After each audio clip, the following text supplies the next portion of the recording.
Todas las noticias, todas las voces. Me da mucho gusto saludar y desear un feliz año a Lorenzo Córdoba. Él es consejero presidente del Instituto Nacional Electoral, ave de las tempestades noticiosas sin duda. Lorenzo, antes que nada, un abrazo, feliz año. Un buen año también, Pepe, mil gracias por los deseos, multiplicados para ti, para tu equipo, para todos quienes nos escuchan. Gracias. Gracias, Lorenzo. Bueno, nos enteramos, estábamos, te digo, de descanso, pero haciendo adobes, nos enteramos.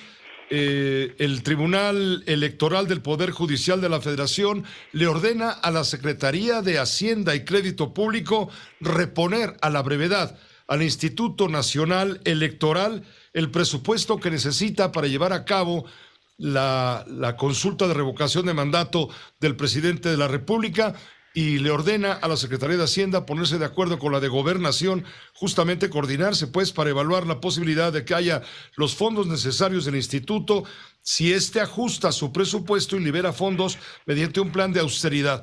¿Qué te parece todo esto? ¿Cómo lo tomas? Fue casi a fin del año, no fue la víspera del Año Nuevo. Sí, Pepe, en efecto, yo creo que es una muy buena noticia. Por ahí algún medio, pues digamos, ha querido vender la nota de que el INE tuvo un revés jurídico. Ciertamente se revocó un acuerdo del INE que nosotros habíamos tomado en la lógica precisamente de que ocurriera lo que hoy está ocurriendo, es decir, que hubiera claridad jurídica para todos. Permíteme recapitular telegráficamente el origen de todo este desaguisado. El INE solicitó a la Cámara de Diputados, porque así se lo ordenó la Suprema Corte de Justicia de la Nación, un presupuesto para que, si así lo deseaban los ciudadanos, hubiera fondos suficientes para organizar una revocación de mandato. La Cámara de Diputados le negó al INE, le aplicó un recorte, el más grande de la historia, que dejó al INE sin recursos para hacer este ejercicio, a pesar de que ya había muchos ciudadanos que estaban entregando sus solicitudes, sus firmas para tal propósito. El INE hizo un primer ejercicio de ajuste, con lo que le autorizó la Cámara de Diputados, y alcanzamos, digámoslo así, a reunir 1.503 millones de pesos. Para un ejercicio que, si se hace conforme a lo que la ley establece, pues costaría 3.830 millones de pesos. Es decir, hay un gran faltante de más de 2.300 millones de pesos. ¿Qué es lo que decidió el INE? Posponer la realización de algunas actividades hasta en tanto la Suprema Corte de Justicia, frente a la que presentamos una controversia constitucional, resolvía el fondo del asunto. Este acuerdo de posposición fue venturosamente impugnado por distintos actores políticos, por el Ejecutivo Federal, por la presidencia de la Cámara de Diputados, por varios partidos, tanto ante la Corte, ante la Suprema Corte de Justicia, como ante el Tribunal Electoral.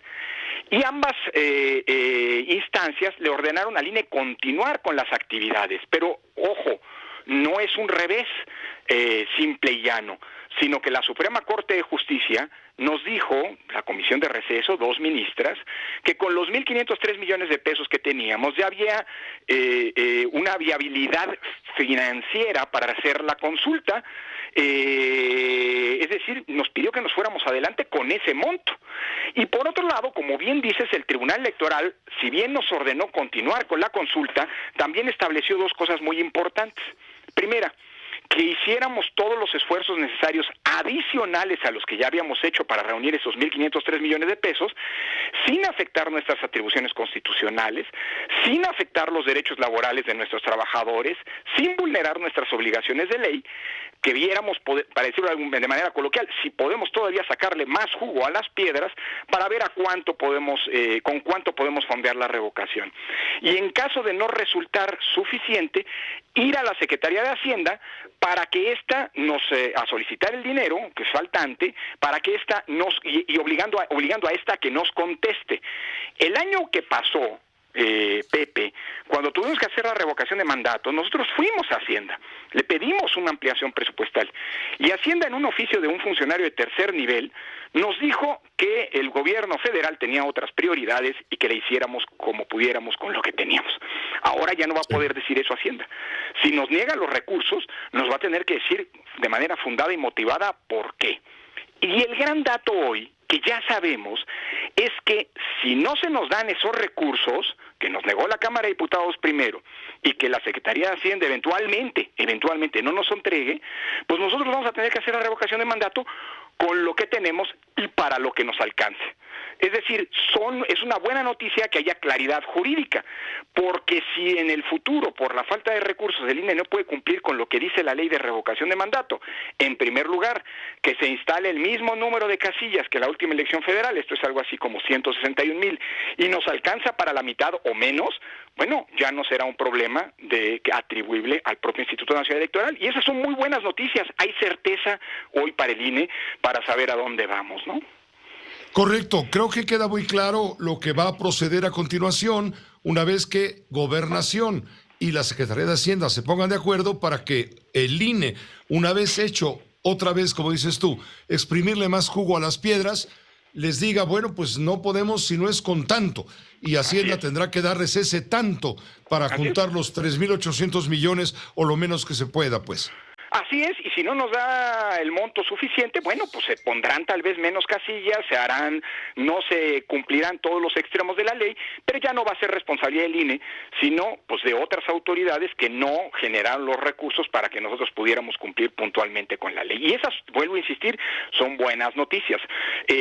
Cierto, el INE sufrió un revés respecto del acuerdo que nosotros emitimos, pero gracias a esa posibilidad de que se llevara el asunto ante los tribunales, ante la Corte y el Tribunal Electoral, hoy tenemos claridad jurídica y eso es lo más importante para nosotros. Imagínate, Pepe, si por tomar un acuerdo haciendo todo lo que nosotros podíamos para poder hacer la revocación de mandato como lo manda la ley, se nos criminaliza, imagínate si no tuviéramos esta base jurídica que hoy nos permite blindarnos frente a estos impulsos autoritarios que quieren llevar cualquier diferencia al terreno penal. Imagínate. Por eso es una buena noticia para todos, hay certeza, y si la revocación no se puede hacer como lo mandata la ley, pues nadie va a poder decir que es responsabilidad del INE, sino por un lado de la Cámara de Diputados que no generó los fondos suficientes y eventualmente, ojalá y esto no ocurra, pues del Ejecutivo que no tampoco los fondeó, ¿no? A propósito de la revocación de mandato, del ejercicio de democracia directa, ¿cómo va el tema de las firmas? Porque es una de las etapas fundamentales. Tiene que juntarse 2,800,000 firmas, números redondos, para que proceda la realización de este ejercicio. Así es, Pepe, esa cifra que tú mencionas es el equivalente al 3% que mandata la Constitución, debe reunirse como firmas, como respaldos ciudadanos, para que se convoque a la revocación de mandato. Esa no es la revocación de mandato todavía, es simple y sencillamente el detonante de que la revocación de mandato se convoque y se organice. Un dato adicional, no basta con los 2,800,000 firmas, también tiene que haber al menos un 3% del listado nominal en 17 entidades para que se cumplan con estos requisitos formales. En los días pasados, en las semanas pasadas, hasta el 25 de diciembre pasado, el INE recibió por dos vías, por la vía electrónica de una app que es muy segura y que nos permite ya saber que se entregaron un poco más de 1 millón de firmas que preliminarmente son válidas. Hubo otro tanto, cerca de 200 y tantas mil que eran firmas incorrectas, inválidas, no cumplían con los requisitos, en fin, y más de 9 millones de firmas en papel. Hoy en día el INE lo que está haciendo es capturar una a una esas firmas en papel para poder compulsarlas y comprobar que existen en el listado nominal, que es un listado nominal digital, es decir, esta compulsa requiere capturar estas firmas. Nosotros esperamos, Pepe, aunque tenemos hasta finales de este mes, a mediados, finales de la próxima semana, haber ya realizado los trabajos y haber eventualmente validado, muy probablemente esto va a ocurrir, pero habrá que esperar todavía, pues las firmas que se requieren y emitir la convocatoria correspondiente. Por cierto, en breve vamos a permitirle a las y los ciudadanos que puedan consultar a través de un portal específicamente diseñado en Internet si aparecen o no entre los solicitantes para que, bueno, pues haya también una auditoría que garantice que efectivamente estas firmas contaron con el respaldo de sus titulares y no hubo algún tipo, digamos, de manipulación. Pero bueno, eso será un ejercicio de rendición de cuentas. Por lo pronto, cuando se junten las firmas, se emitirá la convocatoria y avanzaremos con el dilema presupuestal en los términos que hemos ya platicado, ¿no?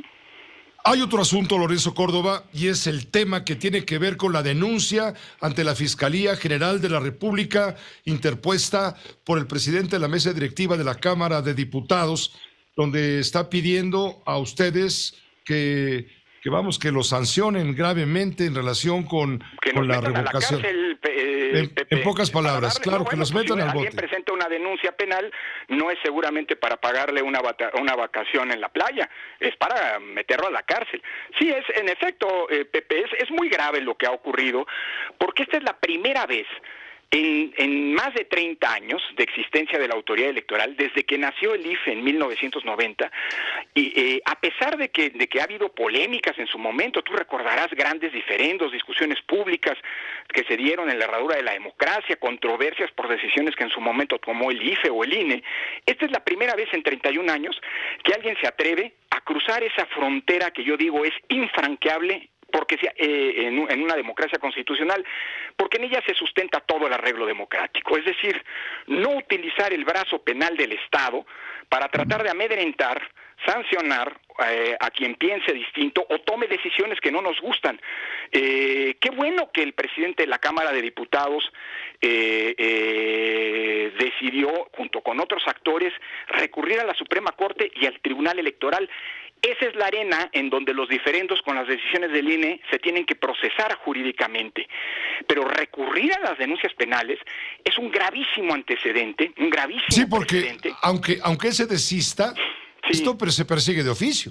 Exactamente, además no queda claro que se haya desistido, Él subió la única declaración después de una gran presión social que incluyó académicos, constitucionalistas, el expresidente de la Comisión Interamericana de Derechos Humanos, la barra mexicana de abogados, periodistas como tú, e incluso el mismo presidente de la República, pues que indicaron que era muy delicado que se hubiera recurrido a esa ruta penal. Bueno, después de esta gran presión social, en sus redes sociales el presidente de la Cámara de Diputados dijo que iba a tomar todas las acciones jurídicas para que no se procediera penalmente contra nosotros.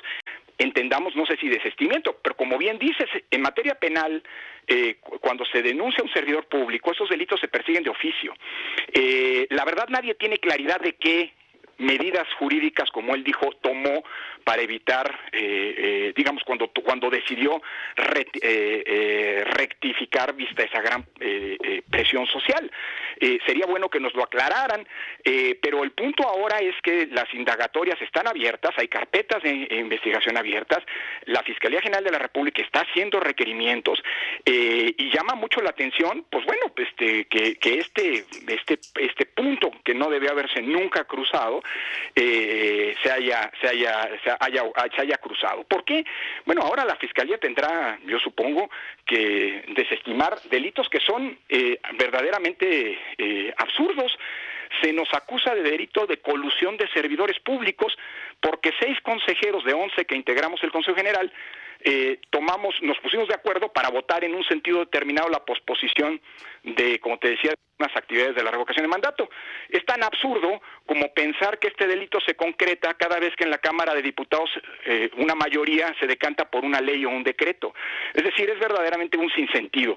Y yo confío en que la Fiscalía General de la República pues sea sensible primero a lo absurdo de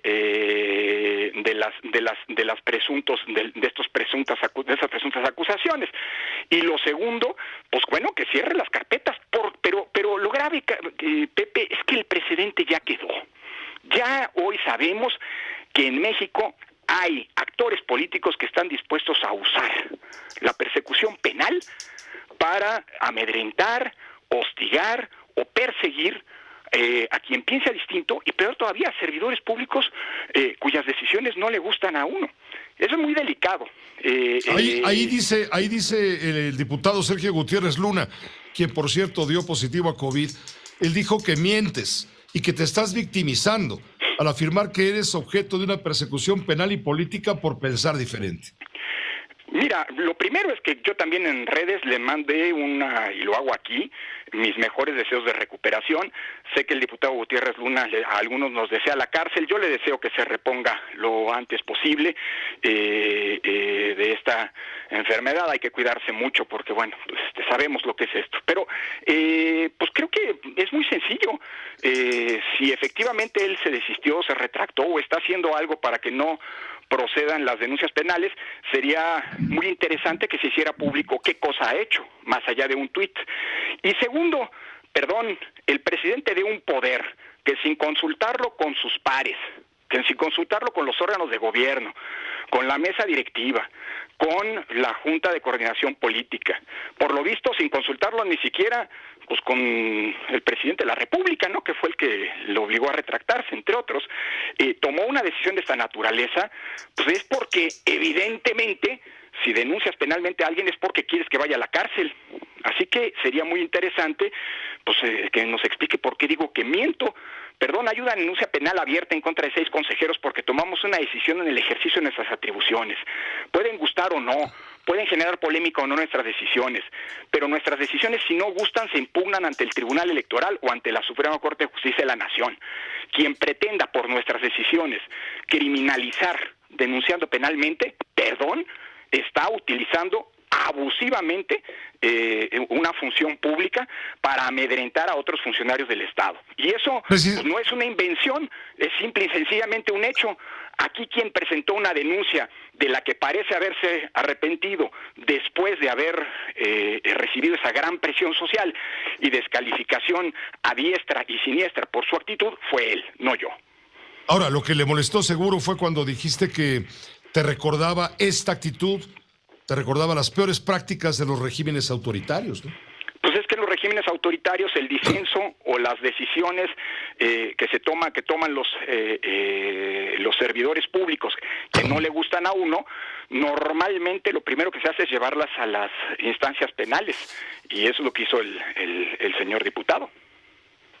Pues te agradecemos mucho, Lorenzo. Vamos a ver los tiempos. ¿Cómo vienen los tiempos para que resuelva finalmente Hacienda el dinero que les va a dar y cuánto dinero les va a dar, y para que ustedes respondan si las firmas proceden o no proceden? ¿Cómo vienen los tiempos para llevar a cabo el 10 de abril, si todo va sobre ruedas, el ejercicio de revocación de mandato? Mira, Pepe, yo te diría que lo primero es, por cierto, hay que también en el camino, la Suprema Corte de Justicia deberá pronunciarse sobre el fondo de este asunto, porque lo que hicieron las 2 ministras de la Comisión de Receso fue pronunciarse sobre la suspensión, no entraron al fondo, aunque parecería que esa decisión fue así.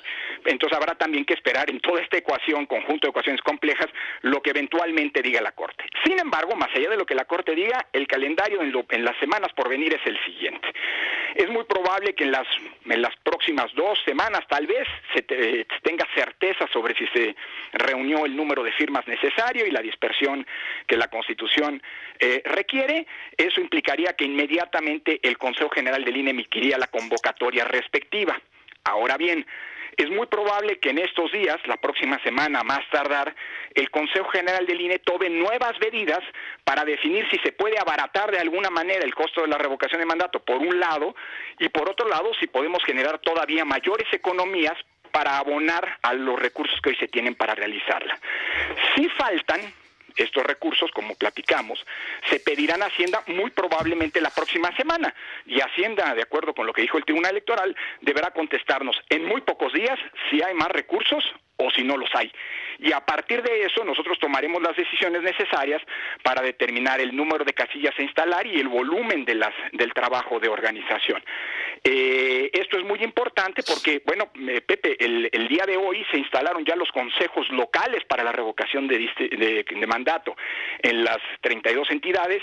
La próxima semana se instalarán los consejos distritales, es decir, comienza ya el despliegue, ya está en curso el despliegue organizativo del INE, de modo tal que en las siguientes semanas se insacularán a los funcionarios de casilla, se mandarán a imprimir las boletas, de modo tal que el 10 de abril estemos realizando este ejercicio, ¿no? Pues muchas gracias, Lorenzo. Gracias. Hay muchas preguntas en relación con el INE, la relación con Morena, todo este tema de devolver el dinero. Tú los exhibiste a Morena porque no regresaron lo que tenían que haber regresado de sus prerrogativas como se habían Yo nada más contesté una pregunta, Pepe. Sí. Y además desde hace varios años todos los partidos tienen claridad de cuál es el procedimiento si quieren dejar de recibir un monto. Por cierto, un dato nada más en ese sentido, Pepe. Si un partido no gasta a lo largo de un año lo que se le entrega como financiamiento público, al cabo de ese año, en la fiscalización correspondiente, el INE le retira ese dinero y se lo devuelve a la tesorería de la Federación. Ya la tesorería decidirá para qué se ocupa. Pero devolver dinero, es decir, recibir dinero y devolverlo, eso todos los partidos lo sabían, al grado de que, bueno, el mismo partido de Morena ya devolvió una cantidad como debe o devolverse, no por las vías legales en que debe devolverse.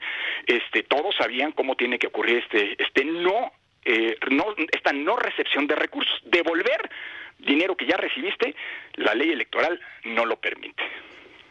Te agradezco mucho, Lorenzo Córdoba, como siempre, la oportunidad de escucharte. Ni me digas, Pepe, un abrazo muy fuerte y mis mejores deseos. Otra parte, igualmente, los mejores deseos. Hasta pronto. El doctor Lorenzo Córdoba Vianello, consejero presidente del Instituto Nacional Electoral. Así van las cosas.